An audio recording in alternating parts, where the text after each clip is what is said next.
24 mars, 9 h du matin. Montlhéry et Linas, deux petites villes de l'Essonne, se réveillaient doucement comme chaque début de week-end.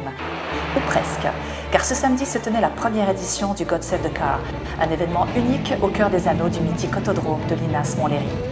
Quelques 400 véhicules étaient venus défiler pour une parade sous les drapeaux de l'Angleterre. Ce rassemblement 100% british réunissait passionnés, spécialistes, amateurs, clubs et drivers. Tous s'étaient donné rendez-vous pour devenir, l'espace d'une journée, le Seigneur des Anneaux. Pour le premier événement sur cette thématique, on a choisi l'Angleterre. Donc l'idée de base, d'abord, c'est traiter l'automobile dans le monde. La plupart du temps, les gens sont passionnés par une marque dans un pays. Et l'idée de les réunir entre eux, ça leur rappelle de pouvoir parler d'une thématique par modèle, mais également par pays. Au God Save the Car, les plus grands noms de l'automobile anglaise s'étaient rassemblés pour caresser le bitume du célèbre anneau de vitesse. Aston Martin, MG, Austin Healey, Marcos, Jaguar, Lotus, Daimler ou bien encore Triumph. Des marques prestigieuses aux moteurs qui ronflent et aux chromes rutilants. Un savant mélange de vintage et de modèles plus récents qui partagent l'espace d'une journée et dans un ronflement de moteur le tracé 3405 de l'autodrome de Linas-Montlhéry. Avec 86% des records mondiaux battus entre 1925 et 1939, l'anneau est un lieu d'exception pour un événement d'exception. Unique avec son inclinaison à 52 degrés, c'est aussi le seul circuit en France. Il fêtera ses 95 ans en 2019 avec toujours autant de succès. Mais cette année, les bougies étaient tout d'abord pour le club Healey France, qui fêtait ses 40 printemps. Du premier modèle au troisième, ces petits bolides aux qualités sportives, attestés par un prestigieux palmarès, se sont largement exprimés sur l'anneau de Montlhéry. La marque de taxi anglais, conçue par Austin, fêtait également son anniversaire. Voilà 60 ans que ce véhicule noir, iconique, aux allures de Caps, sillonne les rues de Londres.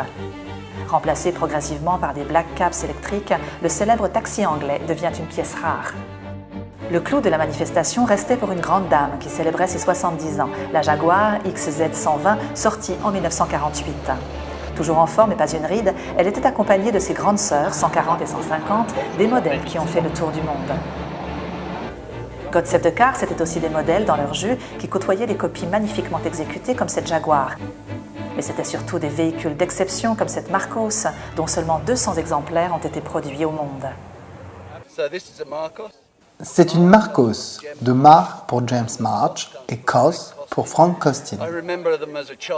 Je me souviens, dans mon enfance, j'ai vu cette voiture passer en bas de chez moi. Elle était blanche avec un intérieur en cuir rouge. À ce moment-là, j'ai su que j'en voulais une. Je ne pouvais pas m'offrir cette voiture financièrement et elle était déjà produite, donc déjà vendue. Du coup, j'ai acheté une épave qui avait été sérieusement accidentée et ça m'a pris 17 ans pour la reconstruire. Pièce par pièce. It's just fabulous. Des passionnés, il y en avait, comme pour cette Caterham de chez Lotus. J'ai d'abord eu des anglaises, des MG entre autres, ensuite Lotus Elise, et puis Caterham, la suite logique. Personnellement, c'est une voiture que j'utilise au quotidien à raison de 18 à 20 000 km par an. Les fans de James Bond auront reconnu la très élégante Aston Martin et les fans du prisonnier, la très rare Lotus 7. Il ne fallait pas rater non plus la Jaguar Type D, reconnaissable à son nez et à son aileron.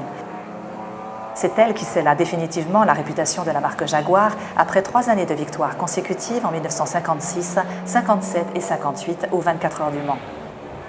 On retrouve d'ailleurs la même mécanique sur la Jaguar XK120 qui fête cette année ses 70 printemps. L'occasion de présenter les 3 modèles XK de la marque. Nous avons donc 3 modèles 120, 140, 150 déclinés en 3 carrosseries possibles, soit le coupé, soit le cabriolet, soit le roadster. Les Jaguars après-guerre avaient besoin d'un modèle à présenter au Salon de Londres et en quelques mois, ils ont réalisé une maquette avec un dessin en la présentant au public et l'engouement a été tel qu'ils ont décidé de la fabriquer. Les Américains qui représentent la grande majorité des achats de cette voiture après-guerre, ils ont poussé la marque Jaguar à faire des voitures toujours un petit peu plus importantes. La 150, c'est une voiture qui est plus large, c'est une voiture qui est avec un pare-brise différent et c'est une voiture beaucoup plus confortable et beaucoup plus grande que les Américains ont pu apprécier. Jaguar a sorti cette voiture avec 4 freins à disque, donc la première au monde à sortir comme ça. Ce qui fait qu'on peut s'intégrer dans la circulation moderne complètement. Nous avons les mêmes possibilités d'arrêt que les voitures d'aujourd'hui. Cette voiture possède un moteur 6 cylindres en ligne qui en fera une voiture exceptionnelle, puisqu'il va perdurer chez Jaguar pendant près de 40 ans, puis sur la MK2 et sur la Type E pendant quelques années encore. Au programme du God Save the Car, 3 sessions de roulage étaient prévues, permettant au public de découvrir les vintage GT, les roadsters anglais, les sports et les supercars. Aux côtés des collections roulaient les grandes sœurs plus modernes de chez Lotus et Jaguar. Mais pas question de compétition, les modèles rivalisent d'esthétique pour le simple plaisir des yeux. Un objectif culturel pour cet événement qui dépasse l'automobile puisque les participants étaient venus en costume du pays.